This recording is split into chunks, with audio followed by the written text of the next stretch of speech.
So now let's take a look at part 2, top-down and bottom-up approaches. Starting here with the top-down approach. The top-down approach means the top management, the CEO, the CFO, the CMO, the CHRO, the top management team, the C-level, the main directors, they decide the budget and communicate to the managers and the teams. So they will set all the budget by themselves, and then they will just roll out to the other levels of the organization and say, this is what we have to do, this is the budget that you have, let's go.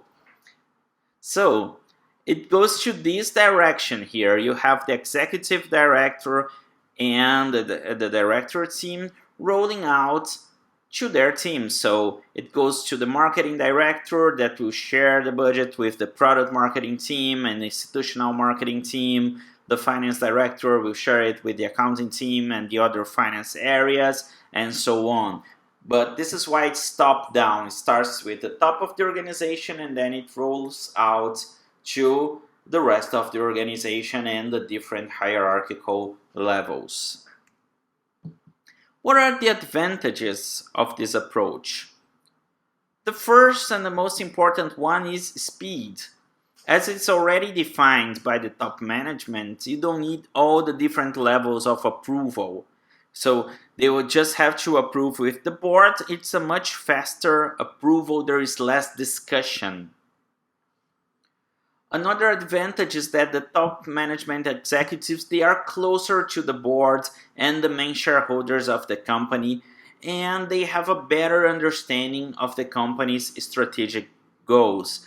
This is why there's a faster approval also, because they know what the owners of the company, let's put it this way, what do they expect, what do they consider acceptable. They are more aware of the strategic growth of the organization, or they are the ones setting the strategic goals of the organization.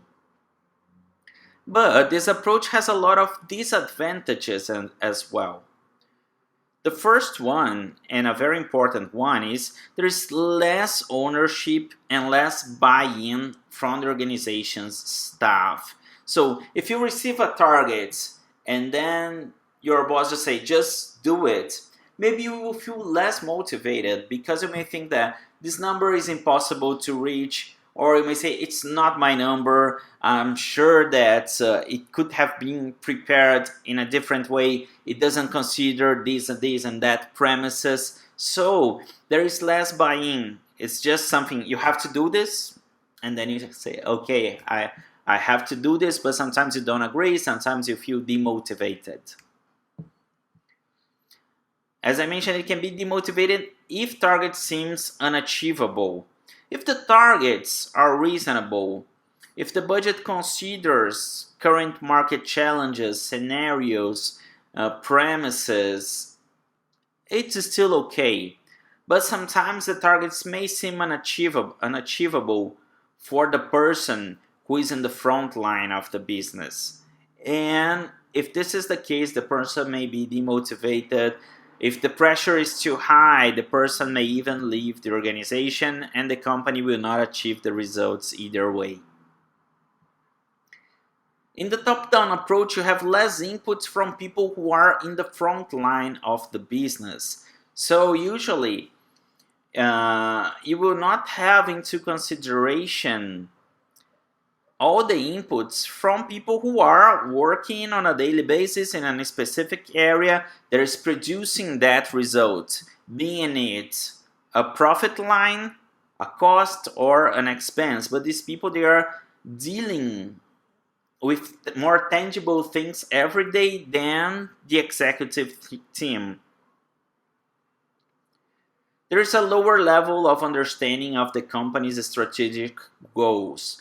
Why? Because each area, each department, sometimes each person will receive their own individual targets and they will have to work with this. But usually it doesn't come together with the communication of why are we doing this way, why do you have this specific target, and how do you fit inside the organization's goals. So you don't feel that you are working together with other areas, and sometimes you have internal conflicts and competitions because people, they don't understand the big picture. People, they don't understand the strategic goals, and sometimes these goals can be conflicting between different areas. And we have the bottom-up approach. It starts at the department level, moving up to the top level with different levels of approval. So, for example, the analysts will prepare, they will send to their coordinators that they are going to analyze, include something, send to their managers for approval, that will send to their area directors, that will send to the CEO, and the financial planning team will consolidate everything, and then there will be rounds for adjustments. The estimates of all the departments are then summed up to get the overall company budget. The managers of each department are required to give their input since they know the cost estimates for the projects to be implemented. That was what I was just saying. You will have people who are directly involved in specific projects, in specific cost centers, in specific profit centers, giving the number or preparing the budget for the next year with their expertise of what they are doing and what the results are being so far, what are the current challenges, what are the current opportunities, and so on. So the process here is the reverse. The teams here, they will prepare their own budgets that will go to their directors, that will be later consolidated for the entire organization. This is the bottom-up approach. What are the advantages of the bottom-up approach? Better accuracy, because it's being prepared by people who are directly involved in the activities that generate these profits, these expenses, or these costs. Employee motivation. If you set your own targets for the next year, you will feel more motivated to reach them because you were the one that said, okay, I can do it. So do you see how different it is, the perception? When somebody just comes with a number and say, Augusto, you have to sell 10,000 units of this microphone. And I may say, okay, but here in São Paulo, there are only 8,000 people that would need a microphone like this. So how am I going to sell 10,000 units? If I know the market, if I help setting my own targets, I will have ownership about this number. I will feel more motivated to deliver the results. There is improved communication and understanding of strategic goals. So, for example,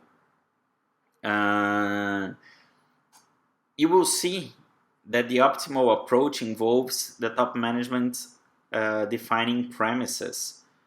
In these premises, people may say, okay, Augusto, we know that currently there are 8,000 people who needs this microphone in São Paulo, but we can make advertising campaigns and we are going to spend money in marketing to make more people aware of the benefits of this microphone, and you will be able to sell more. And then I say, okay, now I see a possibility of selling more because I'm understanding the strategy of the company, that the company wants to invest in this product and they're going to have a marketing budget for this, and then I can see a light in the end of the tunnel that, okay, yes, so maybe I can sell 10,000 units of this. And what are the disadvantages of the bottom-up approach? Sometimes it will be not aggressive as it could be because people tend to be defensive. Nobody wants to include in the budget for the next year that my department will reduce expenses or that my department will double its sales, And when this happens, the company may leave money on the table because the employees will tend to be more conservative if they are preparing their own budget with any other criteria involved. You will have back and forth information and a lot of rework. The process will be much slower. And why is that? I'm going to give you an example. When I worked at Racket, we had a new human resources director, and he joined the company basically 1 month before we started preparing the budget for the next year. And as a new director, he probably came with a lot of ideas, a lot of new areas to explore, maybe improving some departments, hiring new people, and he put everything in the budget because in a first moment the company allowed each director, each manager to prepare their own budgets, and they didn't set any specific targets. So the guy put a lot of things, and then of course the budget of the HR department increased in 60%, and obviously it was not going to be approved. And I was telling my director and the finance director, come on, tell the guy at least that he shouldn't submit a budget with an increase higher than 10% because it would never be approved. And I said, no, no, let him do this. And then when he submitted this budget and the costs were really, really high, people were just laughing. Oh, well, he thinks that he's going to be able to approve this, and they were just making fun of it. So why are you doing this? You know, you knew it was not going to be approved, so they needed to send back to him, explain that okay, here we cannot increase expenses this way. So we will give you a 10% increase for you to develop something new here and there, and this is it. But there's a lot of back and forth. They submit, the person who consolidates say, okay, with all these results that the area submitted, we would have a result that is worse than the previous year. So the numbers have to go back to everybody, and everybody needs to start cutting things that they included in the budget and so on. So you have a lot of back and forth if you go to a purely bottom-up approach, because it doesn't mean because it's bottom-up that the things are going to be approved automatically. You will have a lot of back and forth. You will have to cut expenses. You will have maybe to increase prices, to increase sales volume, and so on. Just a second.